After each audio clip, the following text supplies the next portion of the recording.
سلیس درس حدیث کے اس حلقے میں اس وقت ہم موجود ہیں۔ سب سے پہلے نبی صلی اللہ علیہ وآلہ وسلم کی ذات مبارکہ پر درود و سلام، لاکھوں کروڑوں درود و سلام ہمارے نبی پاک صلی اللہ علیہ وآلہ وسلم کی ذات مبارکہ پر۔ اللہ کے نبی نے سفر کے بارے میں کچھ ہدایات دی۔ فرمایا، سفر عذاب کا ایک ٹکڑا ہے، سفر تمہیں روکتا ہے سونے سے، کھانے پینے سے، لہٰذا تم میں سے جب کوئی سفر کے فرض کو پورے کر لے تو اس کو چاہیے کہ اپنے گھر والوں کی طرف جلدی لوٹ جائے۔ یعنی سفر عذاب کا ایک ٹکڑا ہے۔ سفر انسان کو جسمانی اور روحانی مشقت کے ساتھ ساتھ سردی گرمی کا بھی خوف دیتا ہے۔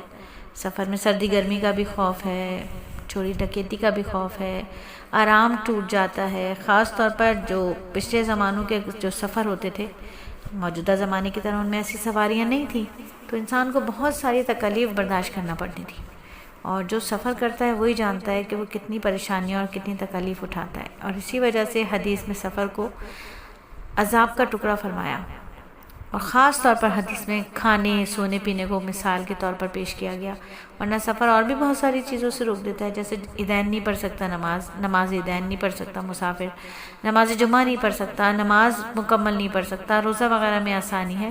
یعنی اب جب جلدی تمہارا سفر ختم ہو جائے، مکمل ہو جائے، تو پھر گھر کی طرف لوٹ آؤ۔ ملا علی قاری فرماتے ہیں کہ یہ اس وقت ہے جب کہ سفر ضروری نہ ہو۔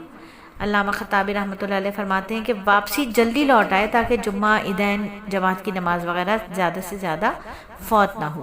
تو سفر عذاب کا ٹکڑا ہے۔ اس عذاب سے مراد یہ نہیں ہے کہ کوئی سزا ہے، حقیقی سزا نہیں ہے، بلکہ تکلیف اور مشقت کی بات ہے۔ یعنی سفر میں انسان کو عام حالات جیسا سکون نہیں ملتا، کئی مشکلات پیش آتی ہیں، کھانا اپنی پسند کا نہیں ہوتا، نیند پوری نہیں ہوتی، تھکن ہوتی ہے، پریشانی ہوتی ہے، غیر یقینی حالات سامنے ہوتے ہیں کہ اچانک کچھ بھی ہو سکتا ہے، گھر والوں سے دوری کی وجہ سے ذہنی دباؤ بھی ہوتا ہے، بیوی بچوں سے دوری، ماں باپ سے دوری۔